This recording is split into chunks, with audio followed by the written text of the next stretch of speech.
अस्सलाम वालेकुम दोस्तों, कैसे हैं आप? उम्मीद है आप लोग सब खैर आफियत से होंगे। तो चले हम सेगमेंट शुरू करते हैं अपना मार्केट रैप। आज 100 इंडेक्स ने 1,09,970 पॉइंट का बेंचमार्क अबूर किया, तो 16 पॉइंट्स ऐड करने में कामयाब हुआ। आज टोटल 719 मिलियन के वॉल्यूम लगे, एक अच्छा हैंडसम वॉल्यूम है। दोस्तों यहाँ पे आपको एक बात ज़रूर अपने जहन में रखनी है। जब मार्केट अपने टॉप पर हो और पेनी स्टॉक्स के अंदर इंतहाई ज़्यादा वॉल्यूम जनरेट होना शुरू हो जाए, आपका कंसर्न वहीं पर ही रेज़ हो जाना चाहिए कि मार्केट में अब पेनी स्टॉक्स में काम शुरू हो जाए। तो इस चीज़ को आप ज़रूर अपने वर्किंग करते हुए या अपनी ट्रेड प्लान करते हुए ज़रूर उसको कंसिडर कीजिएगा। क्योंकि हमने पास में देखा है कि जब भी हमेशा मार्केट में कोई डिप आया है तो उससे पहले हमेशा पेनी स्टॉक्स के अंदर बहुत ज़्यादा वॉल्यूम जनरेट हुआ है। अगरचे आप लोग ट्रेडर हैं तो बहुत ज़्यादा एहतियात के साथ और स्टॉप लॉस के साथ काम कीजिए। और मेरे ख़्याल से ये जितने भी पेनी स्टॉक्स हैं इनमें से आपको कोई भी इन्वेस्टर तो मेरे ख़्याल से नज़र नहीं आएगा। सारे ही जो प्राइस और वॉल्यूम के हिसाब से जो ट्रेड लेते हैं सिर्फ वही है, उन्हीं के लिए ट्रिगर मौजूद है। ओवरऑल बैंकिंग सेक्टर में नेगेटिविटी की सबसे बड़ी वजह अगर हम देखें तो आज चाहे वो इस्लामिक बैंक हो चाहे वो कन्वेंशनल बैंक्स हों, इनके अंदर नेगेटिविटी नज़र आई। उसकी सबसे बड़ी रीज़न अगर आप देखें तो एक इस्लामिक बैंक्स के ऊपर देखा जाए तो अब एससीसीपी ने एक कंप्रहेंसिव स्ट्रेटजिक प्लान अप्रूव कर दिया है, जिसके तहत अब जो इस्लामिक फाइनेंसिंग है वो एनबीएफसीज भी कर सकेंगे। तो अब इट मींस के अब जो रेवेन्यू वो अर्न कर रहे थे, अब उनके उसकी जो एग्जिस्टिंग मार्केट फेयर है वो अब दूसरे भी इंस्टीट्यूशंस लेकर जाएंगे। तो गोइंग फॉरवर्ड इससे इनकी प्रॉफिटेबिलिटी पे इम्पेक्ट आ सकता है। तो चूँकि मार्केट एक लीडिंग इंडिकेटर होती है, इस वजह से इसके ऊपर हमने नेगेटिव इम्पेक्ट देखा। दूसरी तरफ अगर हम देखें सुबह से बैंक्स जो नेगेटिविटी का शिकार रहे, उसमें सबसे बड़ी वजह कि बैंक्स जो है वो अब एयर एंड एडीआर के बजाय बातें चल रही हैं कि वो उनको अडॉप्ट करना पड़ेगा एवरेज एडीआर, जो कि उनके लिए एक बहुत कॉज ऑफ कंसर्न है। और दूसरी तरफ एक ये भी खबरें चल रही हैं कि अब उनके ऊपर corporate tax rate 39 plus 10% super tax लगेगा, जिसकी वजह से हमने थ्रू आउट द डे उनमें नेगेटिविटी देखी। अगर सेक्टर वाइज परफॉर्मेंस की बात करें तो oil and gas exploration companies ने और टेक्नोलॉजी है, जिसमें सबसे बड़ा ट्रिगर एक्सपेक्टेड कट ऑफ इन इंटरेस्ट रेट है। ऑटोमोबाइल में ख़ास तौर पे एक पॉजिटिव डेवलपमेंट्स हो रही हैं, जो हम समझते हैं गोइंग फॉरवर्ड इनमें अभी पॉजिटिविटी रहेगी। जिसमें सबसे बड़ी वजह 6 मंथ्स के डिप के बाद अब पिछले 2 महीने से आप ऑटो फाइनेंसिंग के अंदर ग्रोथ देख रहे हैं। जिसकी सबसे बड़ी वजह एक तो इंटरेस्ट रेट अब तक 7% रिड्यूस होना, और दूसरा जो बैंक्स की एडीआर मीट करने के लिए उन्होंने अपनी एडवांसेस कर शुरू कर दी हैं, तो उससे एक पॉजिटिव इम्पैक्ट आ रहा है। हम आपको क्यों कह रहे हैं कि ऑटो सेक्टर में हम एक्सपेक्ट करते मज़ीद पॉजिटिविटी एक्सपेक्ट करते हैं?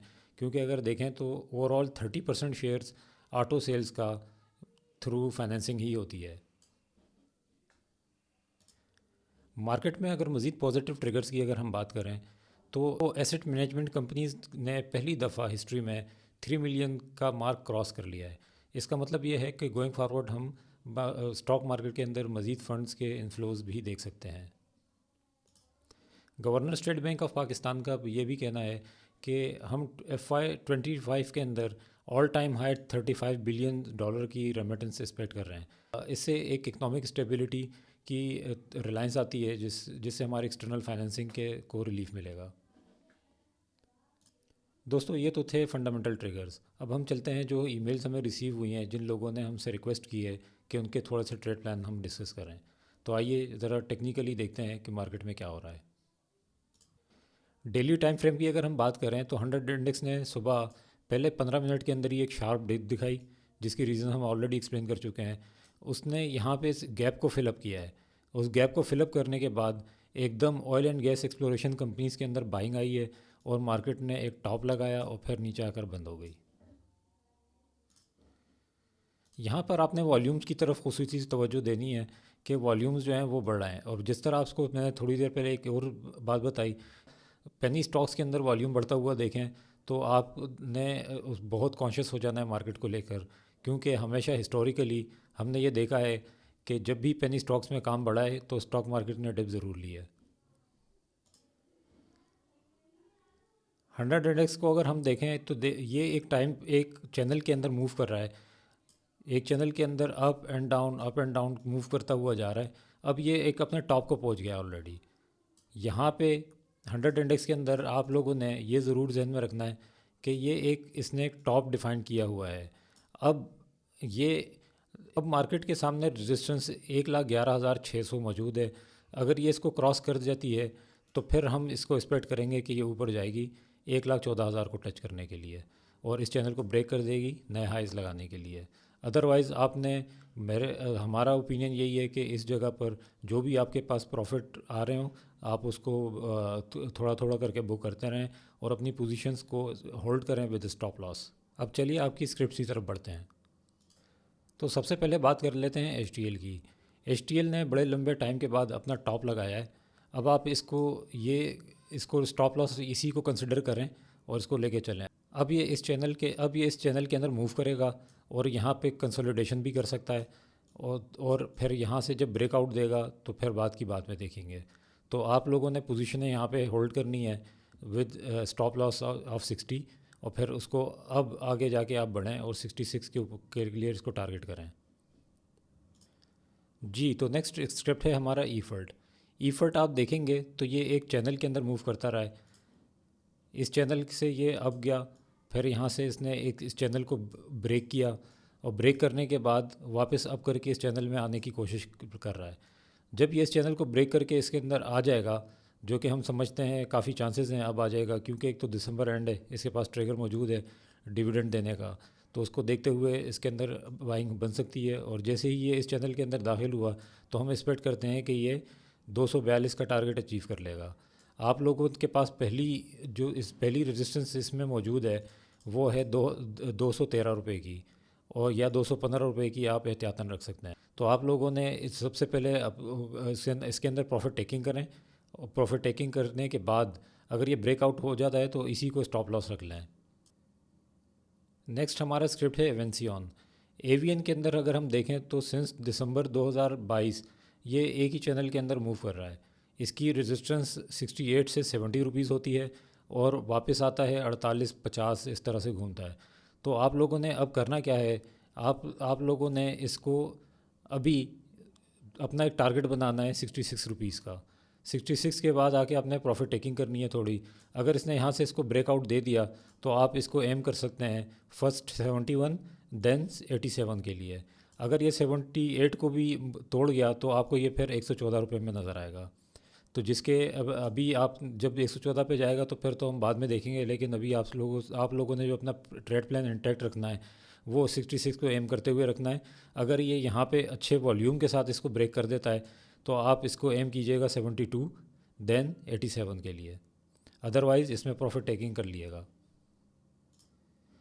इस मरतबा हमें चांस लगता है कि ये 68 को टच ज़रूर करेगा, जिसकी वजह इसका ईयर एंड है, क्योंकि इसकी हिस्ट्री रही है कि ये बोनस और डिविडेंड देता रहा है हर साल। तो आई होप कि ये इस मरतबा इस हिस्ट्री को रिपीट करेगा, ऑल दो कि इसके थोड़े प्रॉफिट्स कम हैं। जी, तो दोस्तों ये था हमारा आज का मार्केट रैप का सेशन। अगर आपको पसंद आया है तो आप हमें ज़रूर कमेंट्स में बताइए, और आपके अगर मज़ीद कोई स्क्रिप्ट्स हों तो हमें कमेंट्स पे लिखिए। जो सबसे ज़्यादा कमेंट आएंगे जिस स्क्रिप्ट के, हम उनको डीपली आपके सामने उसकी रिसर्च भी लेकर आएंगे और उसके साथ उसके टेक्निकल लेवल्स भी डिस्कस करेंगे। और उन दोस्तों से मेरी गुजारिश है कि अगर आपको कोई स्क्रिप्ट पूछने आप व्हाट्सएप पे मैसेज करने के बजाय हमें नीचे कमेंट्स में लिख दें, हम आपको उसका प्रॉपरली रिप्लाई दे देंगे। जाते हुए एक चीज़ मैं आप लोगों को बता दूं, हमारे एक दोस्त ने हमें एक क्वेरी की थी कि इतने ज़्यादा टेक्निकल इंडिकेटर्स लगाने से क्या हम अच्छे ट्रेड प्लान कर सकते हैं। तो मेरा जवाब है नहीं। आपका ट्रेड प्लान जितना सिंपल होगा उतनी ही ज़्यादा आपको आसानी होगी डिसीजन लेने में। आप एक चीज़ ध्यान में रखें कि सारा जो भी है ये प्राइस एक्शन थ्योरी की बेस के ऊपर होता है। बाकी सारे जितने भी इंडिकेटर्स हैं ये लेगिंग इंडिकेटर्स हैं। जब आपकी प्राइस मूव हो जाती है तो उसके रिज़ल्ट में आपको ये इंडिकेटर मूव देते हैं। आप लोगों ने करना ये है कि आप उसके सबसे पहले आपने प्राइस एक्शन को सीखना है, और जो कि बेस्ड ऑन डाउ थ्योरी है, आप उसको जहन में रखें, आपको सब समझ में आ जाएगा। जितना सिंपल आप अपना ट्रेड प्लान रखेंगे उतनी ही ज़्यादा आपका सक्सेस रेशो होगा। तो उम्मीद है आपको ये पॉइंट समझ आ गया होगा। अगर नहीं समझ में आया तो आप हमें ज़रूर बताइएगा, हम आपको और मज़ीद इसके ऊपर गाइड कर सकते हैं। तो जब तक के लिए अपना ख्याल रखिए, मिलते हैं नेक्स्ट वीडियो में। अल्लाह हाफ़िज़।